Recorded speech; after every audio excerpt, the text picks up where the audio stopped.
एक दो नहीं, पुतिन को खत्म करने के लिए इतने न्यूक्लियर मिसाइल की है जरूरत। परमाणु हथियारों की गिनती किसी भी देश की सैन्य शक्ति और वैश्विक दबदबे का संकेत देती है। रूस और अमेरिका इस मामले में सबसे आगे हैं, जबकि कई अन्य देश भी इस होड़ में शामिल हैं। आइए विस्तार से जानते हैं कि किस देश के पास कितने न्यूक्लियर हथियार हैं और उनकी रणनीतिक स्थिति क्या है।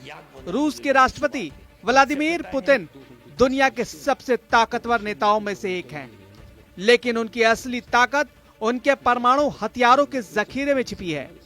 स्टैनफोर्ड विश्वविद्यालय के अनुसार पुतिन के पास कम से कम 1550 लंबी दूरी की परमाणु मिसाइलें तैयार हैं, जबकि यूरोप के पास इसकी तुलना में सिर्फ कुछ 100 सवाल उठता है। अगर पुतिन के साम्राज्य को खत्म करना हो तो कितनी परमाणु मिसाइलों की जरूरत पड़ेगी। परमाणु हथियारों की गिनती किसी भी देश की सैन्य शक्ति, वैश्विक दबदबे का संकेत देता है। रूस और अमेरिका इस मामले में सबसे आगे हैं, जबकि कई अन्य देश भी इस मामले में शामिल हैं। फेडरेशन ऑफ अमेरिकन साइंटिस्ट की रिपोर्ट के मुताबिक रूस के पास 5580 परमाणु हथियार हैं, जो दुनिया में किसी भी देश से ज्यादा हैं।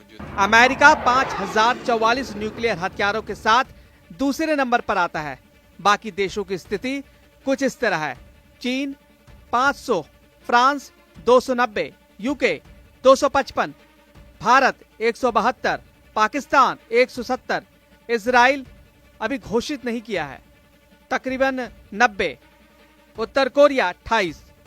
रूस परमाणु शक्ति में सबसे आगे है। अगर उसे रोकना हो तो एक दो नहीं बल्कि सैकड़ों न्यूक्लियर मिसाइलों की जरूरत होगी। यूरोप और नाटो के पास कुछ 100 परमाणु हथियार ही उपलब्ध हैं। ऐसे में अगर रूस के खिलाफ परमाणु युद्ध छिड़ता है तो पश्चिमी देशों को रणनीतिक रूप से सोचना होगा। अमेरिका और नाटो के पास रूस को टक्कर देने की ताकत है, लेकिन वे सीधे टकराव से बचते हैं। रूस की परमाणु शक्ति यूक्रेन युद्ध के दौरान भी चर्चा में रही, जहां पुतिन ने कई बार परमाणु हमले की धमकी दी। परमाणु युद्ध की स्थिति में रूस को पूरी तरह से खत्म करना असंभव नहीं, लेकिन बेहद खतरनाक होगा।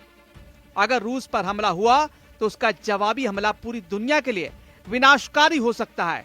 दूसरी चीज ये, रूस पर सैकड़ों न्यूक्लियर मिसाइल गिराने से पूरी दुनिया में रेडिएशन फैल सकता है। पुतिन के बाद भी रूस की सेना परमाणु हथियारों का इस्तेमाल कर सकती है। इसका सीधा मतलब है कि रूस के खिलाफ किसी भी परमाणु हमले का मतलब होगा दुनिया के लिए आत्मघाती कदम हो सकता है।